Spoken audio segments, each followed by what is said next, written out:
YouTube, what going on YouTube? It's your boy Emery back on a motherfucking video, back with another motherfucking reaction, man. I told y'all niggas I'm trying to be consistent, man. Monday through Friday, every week I'm uploading the video. It might be 2 videos a day, might be 1. I missed time. Look.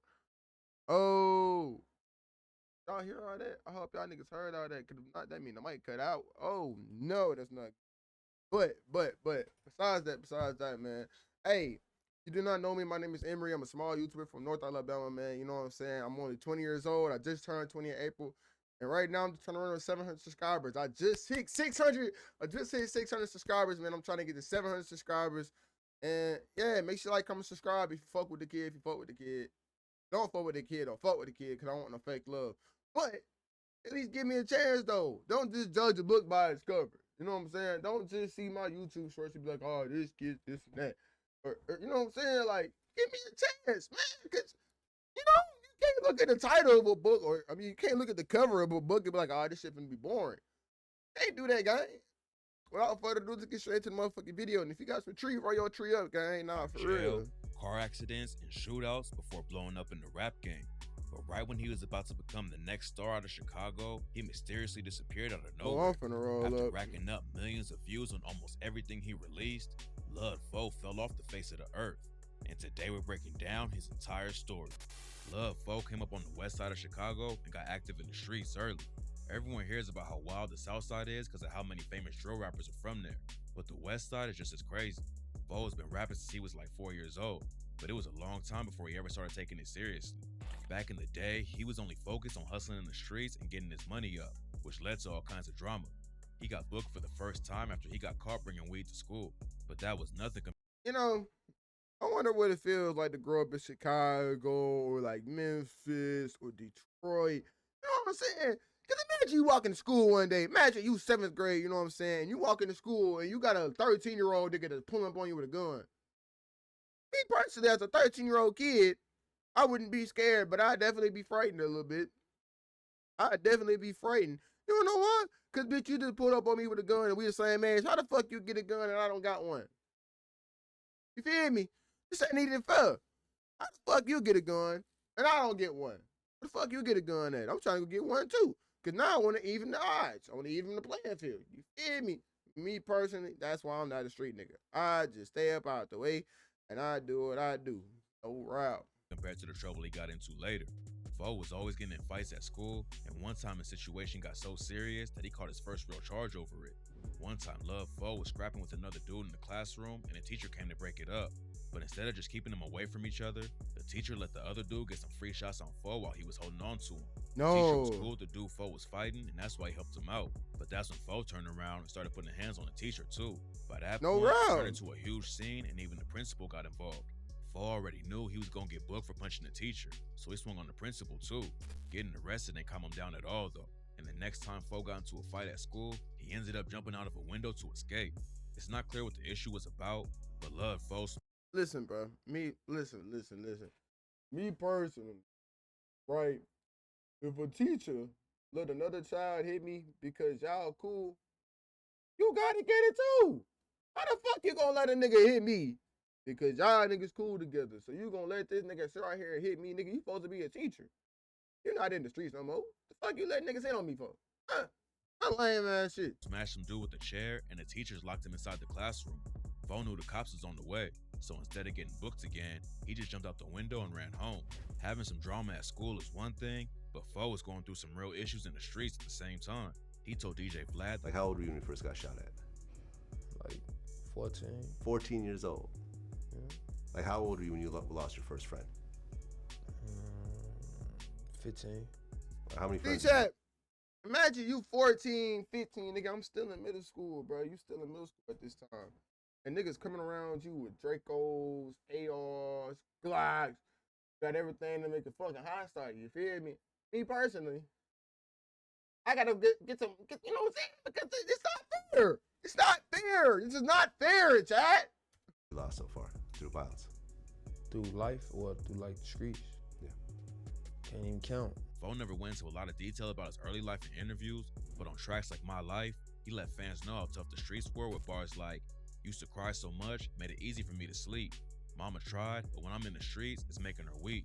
Hold on, give me a second, this shit finna get deep. Went to school mad, now I'm locked up every week. Foe was always in and out of jail. And one time, the cops decided to put some extra pressure on him. Foe says he led him on a high-speed chase while he was on a dirt bike. It was a high speed though. I got in a high speed. High-speed chase. Yeah, they caught me. I was on a dirt bike. And they beat the shit out of me. Oh, you got beat up? You know? Yeah. How badly? It wasn't real bad, but it was bad though. I wonder why niggas be bringing they motherfucking homeboys on the interviews and they sit right there looking like this nigga. Look at this. Nigga ain't even looking at the camera. This shit don't even look professional. Yeah, this shit was definitely old as fuck. What the fuck? Why is this nigga just looking like that? Clean fade ass nigga, ugly earrings, big jacket, nut stands ass. What wrong with you? Okay. They took me to jail afterwards. He never spoke on what the case was about, but when Foe was 15, he had to sit down for a year in juvie. Getting locked up turned out to be a good thing for him though. He ain't have anything else to do, so Foe was working on his pen game, writing 10 new songs every day. Love Foe wrote a lot in juvie, but when he got out, he went right back to the streets instead of hopping in the booth. Since he caught a felony charge, he couldn't live with his mom anymore because she stayed in government housing projects. Foe said his dad was a good dude, but he also rapped, "Daddy was a heroin addict, students laughing at me, ditching school, smoking weed, sitting up under the tree." But when his dad found out that Foe didn't have a place to stay, he cleaned up his act and showed up to court so that the judge would let Foe live with him. Lud Foe was lucky to have a place to stay, but he still almost ended up spending the rest of his life in the trenches. Then one day at a tattoo studio, everything changed. Foe was getting some new ink and talking to the tattoo artist about his music. Everyone around him wanted Foe to. You know, something that they said like a little bit earlier in the video when they said that his dad changed his act and everything and got right for him.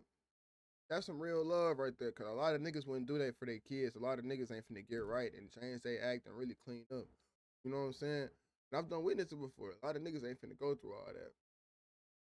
This nigga right here specifically changed his life around, got right, stopped doing that shit and got right for his child so his child can have a place to stay. That's a real father, and I salute him. Even though he might not have been there before, he ended up coming in there, and that's hard. Get in the studio and stay out of the streets, but getting a tattoo that day is what led him to finally trying it out.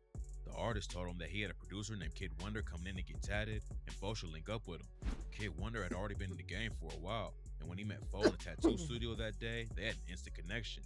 The very next day, Foe walked up to his studio, and they started laying down tracks together. Like, he like, man, Joe, you slide through tomorrow, fuck with me. I slide through. You feel me? We've been working there since. Some internet speeds are lightning fast, and No! some slower than a broken down jalopy. Hell. Quartered me on my first beat, quartered my first song, all that shit. Love Foe was officially a rapper, but he still wasn't ready to leave the streets behind.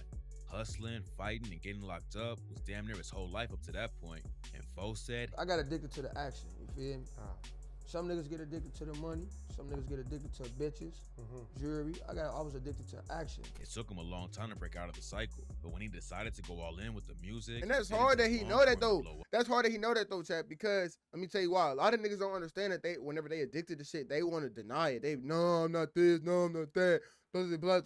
This nigga right here said, I was addicted to the action. I was addicted to the adrenaline rush. I was addicted to out here killing niggas and shit. I was addicted to this. You know what I'm saying? Up. He started dropping tracks in 2015, and by 2016, Foe already had a massive hit under his belt. His song Cutting Up popped off like crazy and started running up millions of views on YouTube. The track was featured on Drake's OVO Sound Radio, and Foe got even more shine when Lil Durk hopped on the remix. Lud Foe kept up the momentum, dropping more hits like Recuperate and Alphabet. His projects were running up huge numbers, and not before long, Lud Foe was one of the hottest new rappers in the city. Everything was finally going right, and it seemed like he was on his way to hitting the mainstream. But in 2017, a truck driver almost killed Foe. One night, Foe was leaving a bowling alley with his homies at around 3 in the morning. There was an 18-wheeler going slow in front of him, so Foe got in the left lane to get around it. For some reason, the truck driver was pressed about Foe passing him, so he got right on his bumper and blasted the high beams. Foe got back in the left lane to just let the dude pass, but the truck stayed right next to him. He rolled down his window because he thought the driver was trying to say something, but when he looked over, the trucker just threw up the middle finger at him. Foe flipped him off right back, and that's when the trucker swerved into his lane and almost ran Foe off the road. Yo, see, that's why I be scared of 18-wheelers, bro. If I'm passing the 18-wheeler, I'm finna speed up completely. I'm not even giving him a chance to even catch me. You know what I'm saying? Because motherfuckers be childish. You mean to tell me you gonna wreck me off the highway because you mad at me because you driving a slow ass truck? You picked up this job and now you mad at me because I'm trying to pass you because you driving this slow ass truck. How the fuck you gonna be mad at me? You can't be mad at me. Be mad at yourself. Be mad at you. You did it. Oh shit. You did that. You picked this career. You picked this job. You picked this truck. So let me get the fuck on with my day. Bo panicked and slammed on the brakes, which made his whip turn sideways and start flipping down the road. He passed out in the middle of the wreck, and when he woke up, he was flying through the air. Seatbelts save a lot of lives, but Fo says not wearing one that night is the reason he's still alive. No, I wouldn't wear my seatbelt. I flew out the back window. If I was And he probably right though. For real, because he probably would have a seatbelt, he would have been crushed. So since he flew out the back window, he didn't really, wearing my seatbelt, I probably wouldn't have made it. My truck flipped like 9 times. That bitch just folded up like a can, you know what I'm saying? I flew out the window like about, I want to say the 4th flip or like the 3rd flip of the car. That bitch just kept on flipping, you know what I'm saying? So if I'd have had a seatbelt on, I probably wouldn't have made it because I'd have been stuck in the car, you know? Bo broke both wrists and had his jaw Damn, wired bro, shut. that's hard though. But he still wasn't slowing down. And just 4 days later, he was already laying down new tracks with his jaw wired shut. He dropped a new tape called Get Well Fo just a few weeks later, which proved to everyone how hard he was grinding in the industry. It looked like Lil Fo's work ethic was next level, and he didn't just want to get some shine for himself and leave everyone behind. He started a crew called Bucci Gang, which is named after his uncle who died, and Fo wanted to take everyone with him to the top. Fo had the fan base and talent to really go far, but out of nowhere, he deleted everything off of social media and disappeared. Nobody knew what was going on, and Fo never came out to explain the situation. He came back with one last project in 2020 with features from Lil Durk and I Lil knew Uzi it. Vert. I was literally just finna ask Chad, wasn't this nigga cool with Lil Durk? Pushing his music like before, Fo still racked up millions of streams off the tape. Then after that, it's been complete silence from Lil Fo on the music end.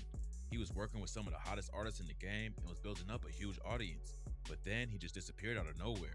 Fans were shocked and confused by what happened. But another rapper named SG Batman says he knows why Lil Fo ain't dropping new music. SG Batman and Lil Fo was tight back in the day. They got the Mac in 10 the studio too. But in 2021, Batman aired Fo out on social media and claimed that he's not coming back because Batman is the one who wrote all his verses. Because I wrote half of the shit he talk about. I'm sorry if I ruin any one of y'all dreams and plans of the old Lil Fo coming back. You would never see the old Lil Fo. He was going in on Fo, but then a month ago, he told Truth Teller TV that him and Lil Fo don't have any issues and they're always cool when they run into each other. Lil Fo never spoke on the situation, but last year he finally reappeared on social media and posted a few tweets on his alternate account. In July 2022, he posted a video of himself in the studio with the caption, "I'm back." But after that, he disappeared again.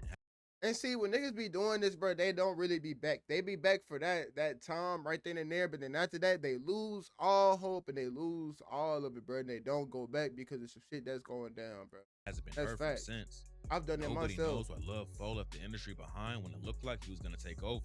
It's clear that he still has fans ready for him to come back, but at this point, we don't know if he ever will. Bro, that nigga ain't been here since 2020. That nigga ain't coming back, guys. And he ain't got no more friends. It's over with. That being said, gotta be consistent, man. You know what I'm saying? Can't give up on shit. Facts. With that being said, it's your boy Emery. And I'm gone. Peace.